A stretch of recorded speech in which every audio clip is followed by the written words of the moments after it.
The terminal at Redfield International Airport hummed with the subdued chaos of delayed flights and tired travelers. Somewhere across the concourse, the intercom crackled half-heartedly with news of weather disruptions and last-minute gate changes.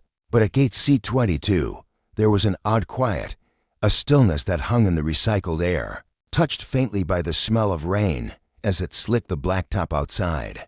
Half the seats stood empty. Those who remained shuffled through emails, tapped at coffee cups, or stared blankly at nothing. The quiet was broken, not by a voice or an announcement, but by a softer sound. Click, click, click. The delicate, rhythmic tapping of claws against tile. Heads turned. A little girl, no taller than the handle of a wheeled suitcase, emerged from the curve of the hallway. She was about 7, with pale skin and a wisp of dark brown hair tucked behind her ears. Her hand clutched tightly at the harness of a massive German shepherd, whose black and tan coat gleamed under the sterile, overhead lights. Every step the dog took was deliberate. His body moved like a shadow trained to shield and defend, every muscle alert but controlled. The girl didn't speak. Her small eyes remained downcast, focused on the floor tiles rather than the faces that turned toward her. Her name was Emma, and the dog, the silent sentinel walking beside her, was named Titan. Retired now at 9 years old, Titan had spent the better part of his life as a seizure-alert dog. Now, even in retirement, he remained Emma's constant guardian, her only certainty in a world that too often spun without warning. The first to notice them was a flight attendant standing behind the counter. Her polished smile faltered the moment her eyes dropped to the dog at Emma's side. With professional hesitance, she stepped around the podium and approached. "I'm sorry," she began in a tone meant to sound kind, though the stiffness beneath betrayed her. "Pets aren't allowed in the main cabin unless—" Titan stopped, lowered his powerful head, and nudged a worn leather tag dangling from his collar toward her. The lettering was faded from years of wear, but the words were still legible: Medical Service Dog. The flight attendant hesitated, scanning the dog, the girl. The way her tiny fingers twitched and her breath shivered in shallow pulls. "I'll need to check with the captain," she said finally, her voice barely above a whisper. Moments later, the cockpit door swung open with a mechanical sigh. Captain Richard Nolan stepped out, the very image of traditional authority. He wore his crisp uniform like armor, his cap tucked neatly under one arm. His gaze landed first on Titan, then traveled to Emma and hardened visibly. "That animal can't fly in my cabin," Captain Nolan said flatly. Behind Emma, her mother, Claire, moved forward, her hands already raised in preemptive defense. "Sir, he's not just a pet. He's Emma's service animal. He alerts us to seizures before they happen." "He's too big," the captain interrupted, his voice carrying across the waiting area. "He'll block the aisle. It's a violation of FAA safety protocols." The quiet murmurings of the waiting passengers shifted into something heavier. A businessman in a rumpled gray suit muttered under his breath. A mother pulled her toddler closer. But Titan neither barked nor bristled. He simply sat at Emma's side, statuesque, unblinking, unbothered by the judgment pressing in around them. Emma's tiny hands dug deeper into Titan's fur, clutching with a quiet desperation.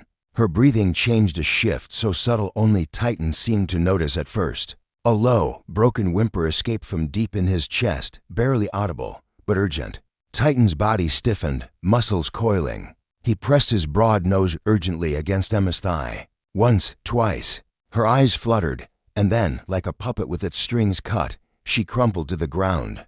Gasps rippled through gate C-22. Emma's small frame collapsed mid-step, but Titan moved with the precision of years of training. In one seamless motion, he shifted under her, catching her with the breadth of his body so that her head never touched the hard floor. His paws braced, his body locked solid, forming a living brace. Two sharp, commanding barks split the stunned silence. They weren't panicked sounds. They were trained signals, calls for help from a soldier who knew his duty. People jumped up. Phones rose into the air. The digital age ensured that within moments, the scene was recorded from half a dozen angles. Claire dropped to her knees beside her daughter, calling Emma's name with rising panic. But Titan never wavered.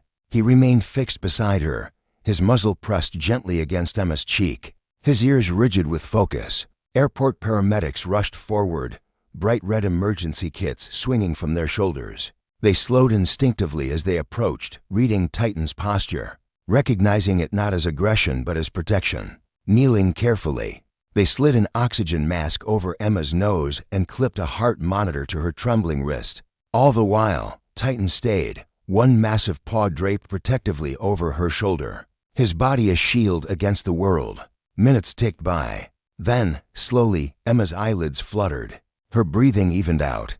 Her hand, trembling but alive, reached blindly through the air. Titan moved first. He pressed his forehead firmly against hers, grounding her in the world she was fighting her way back into. Around them, the tension dissolved into a collective breath of relief. A woman sobbed softly into her scarf. A man muttered a prayer under his breath. Captain Nolan stood frozen several feet away, his arms having fallen to his sides, the hard lines of authority etched on his face melting into something raw and vulnerable. He didn't look at Titan. He looked at Emma, at the way her frail body seemed tethered to life by her connection to the dog lying beside her. The first officer stepped up quietly to his captain's side and said in a low voice, "Sir, we can't separate them." There was a long pause. Nolan exhaled heavily, the kind of breath that carries decades of certainty slipping away. "Fine," he said hoarsely. "He stays." At her feet, no exceptions. No one cheered. No one clapped. The respect that filled the gate was deeper than celebration. It was reverence. When it came time to board, Titan led Emma to her seat, a slow and steady walk, never breaking formation even as the jet engines roared around them. As the plane taxied, Titan curled across Emma's lap like a suit of armor forged in loyalty. When turbulence rattled the cabin, Emma stiffened, but Titan pressed closer, his presence a wordless assurance. When her breath hitched in her chest, he nudged her lightly with his nose until her hands found his fur again, until her body remembered she was not alone. Across the cabin, people watched in silence, some with tearful smiles, others with lowered heads, ashamed by their earlier assumptions. Even the businessman who had muttered at the gate now blinked furiously, pretending to search for something in his briefcase. Hours passed. Cities and countrysides slipped beneath them in a tapestry of lights. When the wheels finally kissed the runway of their destination, Emma stirred awake, a tiny smile breaking across her face. She whispered something into Titan's ear, too soft for anyone else to hear, and his tail thumped once in reply. Evening stretched long, golden, and forgiving across the airport as they disembarked. Emma knelt just beyond the gate, wrapping her arms around Titan's thick neck, burying her face into his fur. "Good boy," she whispered. Titan leaned into her touch, his eyes half closed with contentment, and then the unmistakable rhythm of polished shoes against pavement. Captain Nolan approached. He stopped a respectful distance away, uncertainty flickering across his face. For a long moment, he stood there, wrestling with words that rarely came easily to men like him. Finally, awkwardly, he knelt. "I was wrong," he said, voice rough with sincerity. "About him." Titan looked up at the man who had once tried to deny him entry. He didn't growl. He didn't recoil. He simply paused, then stepped forward and gently lit the captain's hand. A small, disbelieving laugh escaped Nolan's chest, followed by a tear that slipped free before he could catch it. Overhead, a plane lifted into the heavens, its engines thundering like a drumbeat against the sky. And beneath it, on the ground, stood a little girl, a loyal dog, a captain humbled by love, and a gathering of travelers who had been given a glimpse, however brief, into a different kind of courage, a courage that wore no medals, sought no attention, and needed no applause. It only needed trust, and a vest, and a heart strong enough to carry in others.